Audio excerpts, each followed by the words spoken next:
नमस्कार, पद्मेश 24/7 में आपका स्वागत है। मैं हूं अर्चना मिश्रा। आगे बढ़ने से पहले सबसे पहले एक नजर आज की हेडलाइंस पर।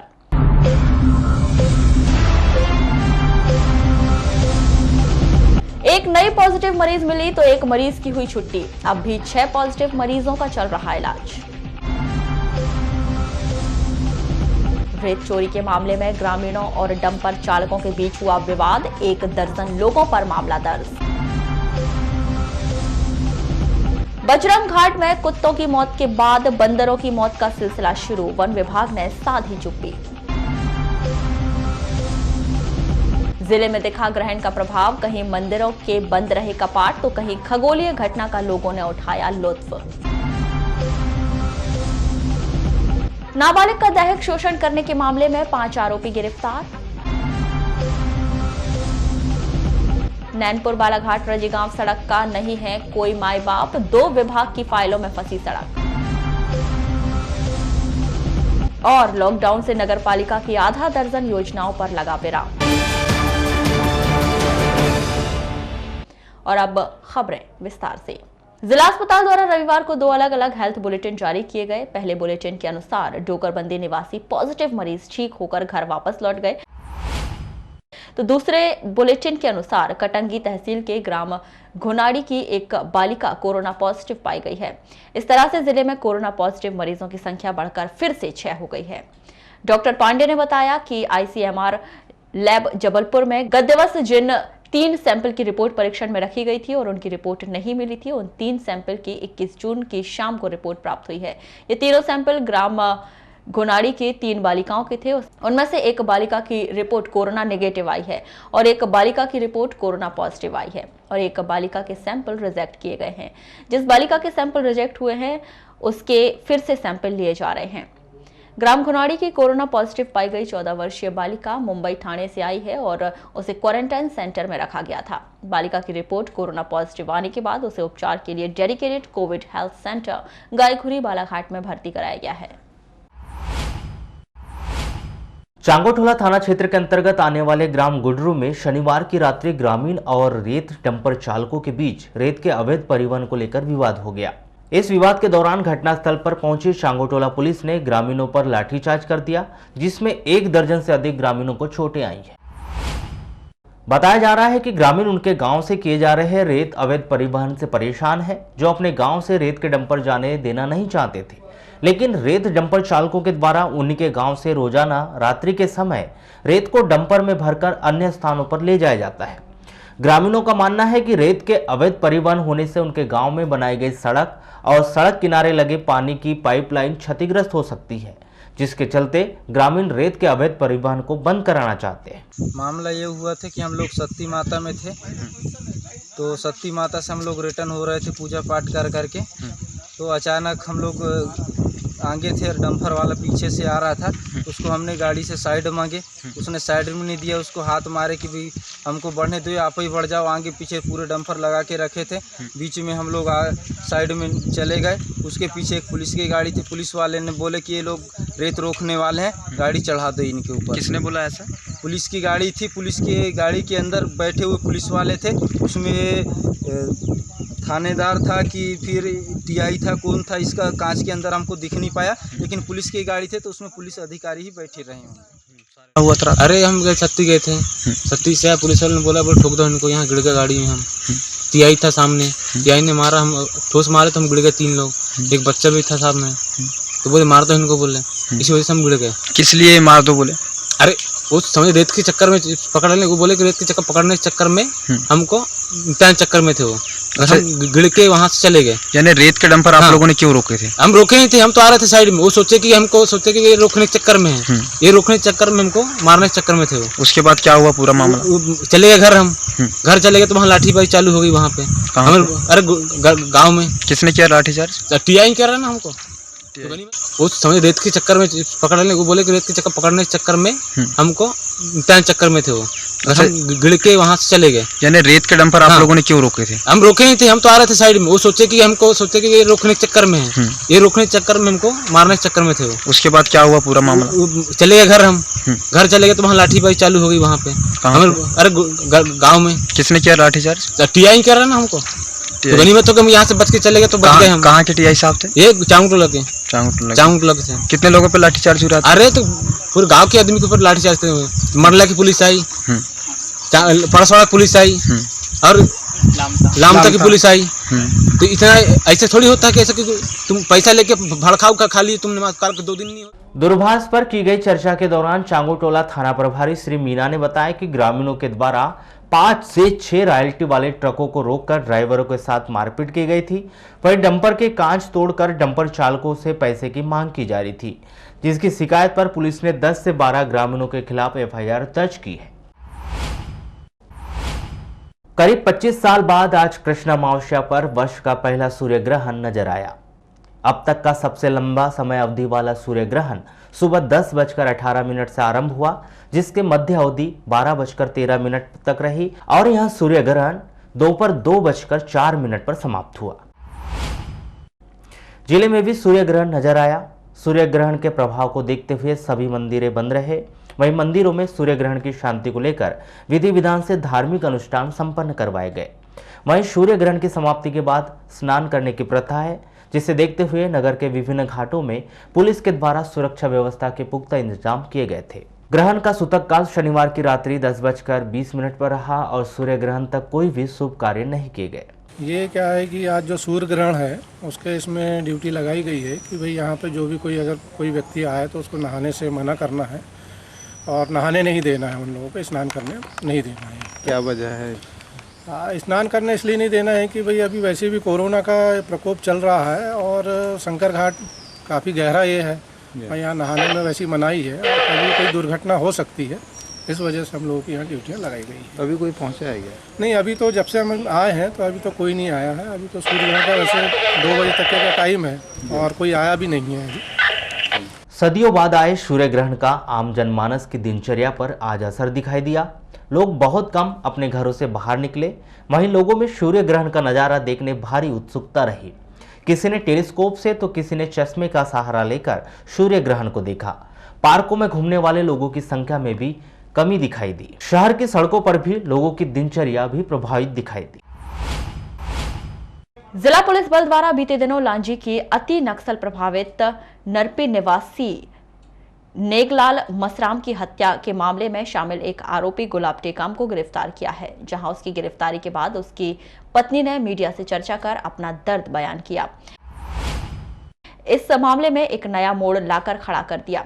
आरोपी गुलाब टेकाम की पत्नी सरस्वती टेकाम ने बताया कि नेगलाल की हत्या में पति गुलाब टेकाम का कोई हाथ नहीं है।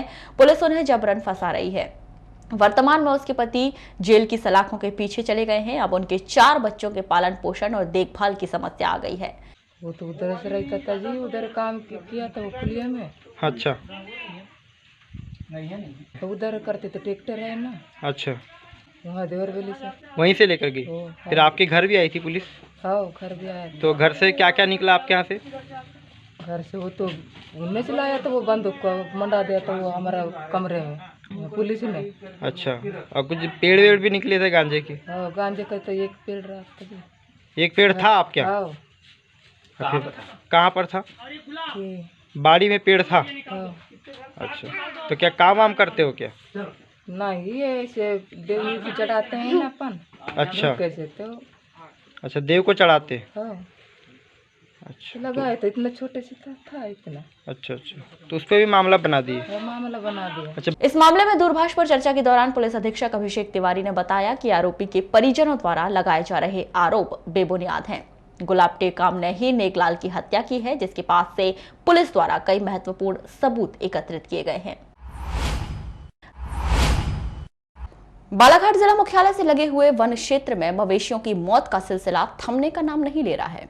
बीते दिनों बजरंग घाट क्षेत्र में कुत्तों की मौत का मामला अभी शांत भी नहीं हुआ था कि एक बार फिर बंदरों की मौत का मामला सामने आ गया है। इस मामले पर वन विभाग के अधिकारी चुप्पी साधे हुए हैं और कहते हैं कि यह मौत शायद सामान्य भी हो सकती है। मामला चाहे जो भी हो, लेकिन लगातार वन क्षेत्रों में मवेशियों और वन्य प्राणियों की मौत ने वन विभाग की कार्यप्रणाली पर सवालिया निशान लगाने के लिए हर किसी को मजबूर कर दिया है। ये बात तो सही है। पिछले कुछ दिनों में ये बहुत अधिक देखने में आ रहा है कि बालाहाट से सटा हुआ जो वन्य क्षेत्र है, जहाँ लोगों की चहलकदमी बनी रहती है, ऐसे क्षेत्रों में अचानक से जीवों की मौत में वृद्धि हुई है पिछले कुछ दिनों में। तो निश्चित तौर पर इसकी जांच होना चाहिए, कारण का पता लगाया न जाना चाहिए और वन विभाग को यह ध्यान में रखते हुए पेट्रोलिंग को बढ़ाना चाहिए कि आगे ऐसी घटनाएं ना हो। अभी हम देख रहे हैं जो बालाहाट के जंगलों में हिरण और मोर के झुंड जो बड़ी संख्या में दिखाई दे रहे थे कुछ दिन पहले, अभी उसमें भी कुछ ना कुछ कमी आई है। कोरोना संक्रमण काल के दौरान लगातार सामाजिक संस्थान और शहर के युवाओं द्वारा जिला अस्पताल में रक्तदान किया जा रहा है। बावजूद उसके रक्त की बहुत अधिक कमी महसूस की जा रही है। रविवार को ऐसा ही वाकया दिखाई दिया जब एक जरूरतमंद अस्पताल में रक्त के लिए भटकता हुआ दिखाई दिया। अस्पताल के कर्मचारियों ने बताया कि रक्तदान तो किया जा रहा है, लेकिन उतना अधिक नहीं हो पा रहा है जितने अधिक रक्त की जरूरत पड़ रही है। तो ब्लड नहीं हो पा रहा था, तो मैं अपने दोस्तों के माध्यम से, ग्रुप के माध्यम से लोगों को जोड़ता हूं और उन लोगों को ब्लड प्रेरित करने के लिए बोलता हूं और यहाँ आके ब्लड डोनेट करवाता हूं। अच्छा, यहाँ पर अभी ब्लड उपलब्ध है कि नहीं? अभी ब्लड यहाँ उपलब्ध नहीं है, बहुत समस्या जा रही है। लॉकडाउन के चलते कैंप नहीं लग पा रहे हैं, उससे बाहर के दूर दराज से आए पेशेंट लोगों को बहुत परिश्रम करना पड़ रहा है और भटकना पड़ रहा है। तो क्या अनुरोध करना चाहेंगे आप?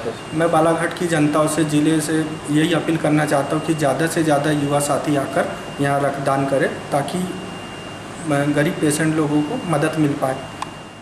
अभी अपने पास में ए बी वैसे चारों ब्लड ग्रुप के मतलब ए बी ओ और ए बी सभी मतलब अभी शॉर्टेज में चल रहा है। अच्छा, कब से शॉर्टेज में चल रहा है ये पूरा?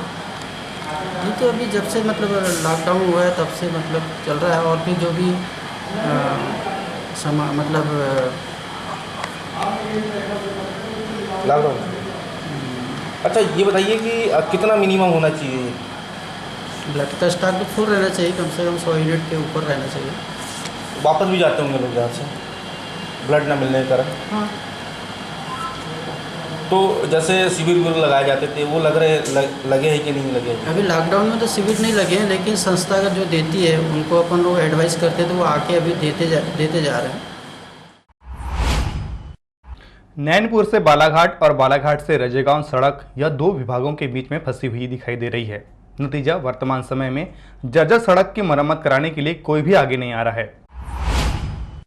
इस विषय पर जब हमने लोक निर्माण विभाग के कार्यपालन यंत्री आरपी ठाकरे से चर्चा की तो उन्होंने दो टूक शब्दों में कह दिया कि यह सड़क 2 साल पहले ही NHI को हस्तांतरण हो चुकी है।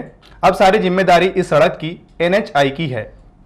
दूसरी ओर NHI के अधिकारी श्री बाछल बताते हैं कि इस सड़क का केवल अभी DPR तैयार किया जा रहा है, जिसमें अभी और समय लगेगा। वर्तमान समय में सड़क की मरम्मत का कार्य पहले की तरह लोक निर्माण विभाग को ही करना चाहिए।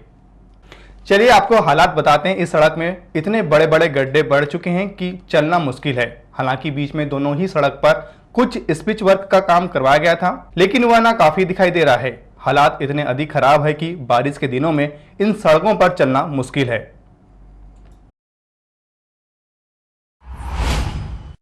जिले की आदिवासी समुदाय के लोगों को रोजगार दिलाने, आत्मनिर्भर बनाने के लिए वन विभाग शहद खरीदने की योजना बना रही है।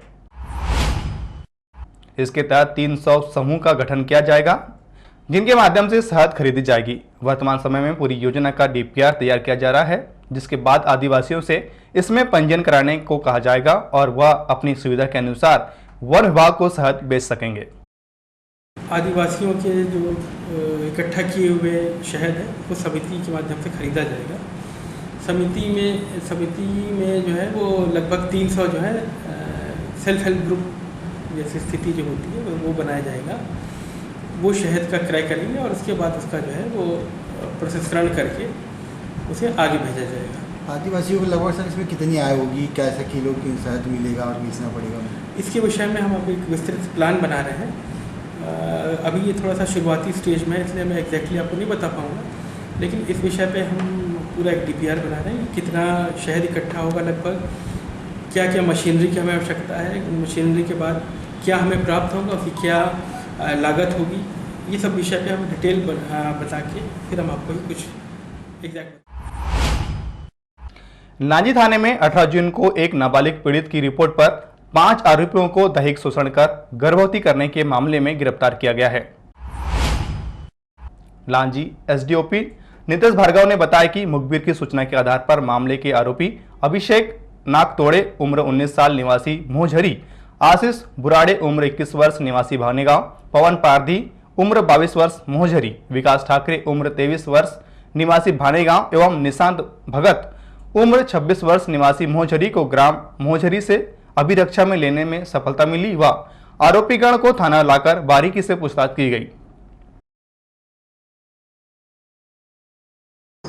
18 तारीख को लांजी थाने के संज्ञान में एक मैटर आया था। एक नाबालिग युवती ने बताया कि उसके गांव के और नज़दीक गांव के कुछ लोगों ने पिछले 1 वर्ष से लगातार उसके साथ 376 की घटना कारित की है। मामले की जब हम लोगों ने पड़ताल की तो इसमें वरिष्ठ अधिकारियों ने भी स्पष्ट किया कि चूँकि मामला चिन्हित और सनसनी की श्रेणी का है, नाबालिग बच्ची है, उसके साथ लगातार गैंगरेप किया गया है, तो इसमें बहुत सारे चैप्टर और इंक्लूड थे। जब इनकी पड़ताल की गई तो ये सामने आया कि सारे लोग जो हैं मोहझरी और भानेगांव के कुछ लड़के हैं, 5 लोग हैं, सारे लोग पढ़े लिखे हैं, बाकायदा पूरा इंटेंशन के साथ जब भी अपने स्टडी करके घर लौटते थे या फिर किसी काम से लौटते लड़की को ब्लैकमेल किया और उसके साथ रेप करते थे। तो इस चीज़ की जब सूचना मिली तो पूरी टीम गठित की गई। इसमें आईजी सर से लेकर डीआईजी सर, एसपी साहब, एडिशनल एसपी साहब, सबका मार्गदर्शन रहा। टीम गठित करने में अपने थाना प्रभारी लांजी पूजा विश्वकर्मा और थाने का जो लोकल स्टाफ था उन सब लोगों ने सहयोग किया। चूँकि मामला बड़ा गंभीर था, इसमें महिला अपराध से भी इसमें संज्ञान लिया गया, तो हम लोगों ने लगातार दिन रात मेहनत करके इन लोगों को जब सर्चिंग किया तो इसकी खबरें लोगों को मिल गई थी कि पुलिस के नॉलेज में मैटर आ गया, तो ये लोग अपना छुप गए थे। कोरोना वायरस काल के बीच आज अंतर्राष्ट्रीय योग दिवस मनाया गया, लेकिन इस वक्त किसी भी प्रकार के सामूहिक आयोजन नहीं किए गए, बल्कि जिला प्रशासन के निर्देशों के तहत लोगों के द्वारा घर पर ही योग किया गया। एक आम व्यक्ति से लेकर कलेक्टर दीपक आर्य घर पर ही योग कर इस दिन को खास बनाया। वहीं शिक्षा विभाग के द्वारा वेबिनार के माध्यम से कर्मचारियों को अंतर्राष्ट्रीय योग दिवस में शामिल होने के निर्देश दिए गए। आपको पता है कि इस बार अंतर्राष्ट्रीय योग दिवस के अवसर पर सामूहिक तौर पर कार्यक्रम का आयोजन किया जाना था, लेकिन वैश्विक महामारी कोरोना के चलते सभी कार्यक्रमों को स्थगित कर दिया गया।